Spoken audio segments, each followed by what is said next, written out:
On va retrouver l'humoriste Jérémy Ferrari. Il remplit les salles avec un spectacle dans lequel il raconte son addiction à l'alcool avec une grande liberté de ton.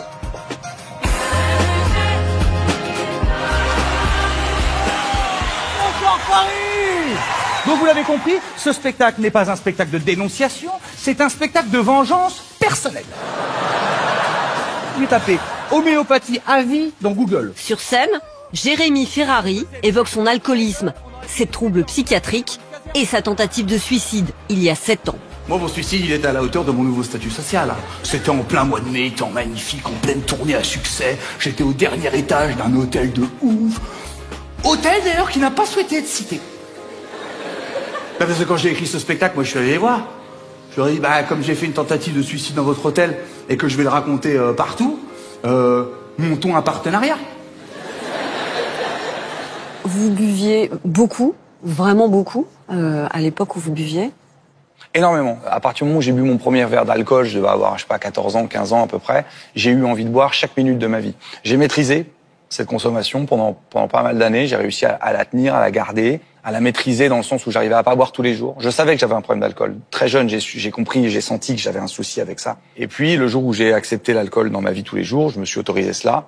En quelques mois, je me suis retrouvé à boire en me levant le matin, à boire...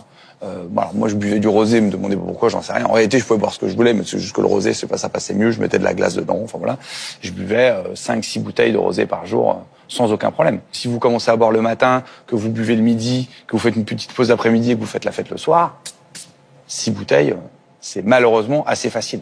Et donc ça va évidemment précipiter ma dépression, quoi, et amplifier mes problèmes psychiatriques, et donc ça va m'amener au bord de cette fenêtre.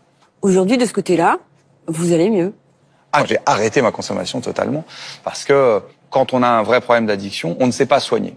C'est la zone de récompense qui est déréglée, c'est physiologique, c'est une maladie neurologique, la dépendance, donc il faut bien le rappeler aux gens, c'est une maladie. Quand on est dans le cercle de l'addiction, on a l'impression qu'on ne peut pas s'en sortir. Moi, quand j'étais en face des portes de la cure de désintoxication, j'ai attendu 2 heures avant de passer ces portes, parce que je ne me sentais pas de vivre sans alcool. J'arrivais à l'imaginer sans excès, même si j'en étais pas capable, mais j'arrivais à l'imaginer. Mais je me suis dit, ah oui, mais le jour où je vais être en vacances, il va faire 40 degrés, je vais être en haut d'une falaise, je vais regarder un coucher de soleil sur la mer, et là, à ce moment-là, j'aurais pas un verre de champagne, j'aurais pas un verre de rosé, j'aurais pas.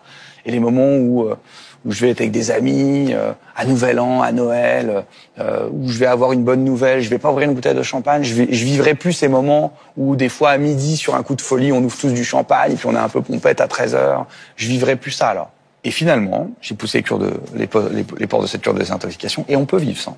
Vous avez résolu justement cette question que vous vous posiez? On peut voir un coucher de soleil sans boire de champagne, passer un bon repas avec des potes sans vin. Vous Bien avez sûr. trouvé la réponse? En fait, le cerveau est quand même une machine extraordinaire, parce que quand vous dites à votre cerveau, tu n'en auras plus. Au début, il est en résistance, donc il va vous faire du mal, angoisse, nanana. Et au bout d'un moment, à force de pas lui en donner, il trouve autre chose. Moi, ça s'est remplacé petit à petit.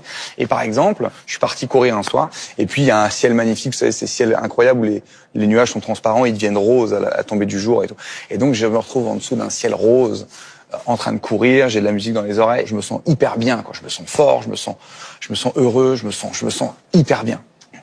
Et en revenant, je traverse mon village et je vois des gens en terrasse en train de boire du rosé assis. À ce moment précis, je jugeais pas ces gens qui étaient en terrasse, hein, c'est pas ça, ils ont totalement le droit d'être en terrasse et boire du rosé, mais c'est par rapport à moi, je me suis dit, putain, voilà par quoi j'ai remplacé. Là, je me sens hyper bien et j'ai pas envie d'être là. J'ai envie d'être là où je suis. Donc, avec de la discipline, du temps, du courage, le cerveau, il efface les anciennes addictions, il les remplace par d'autres, qui sont plus viables. J'en suis absolument convaincu.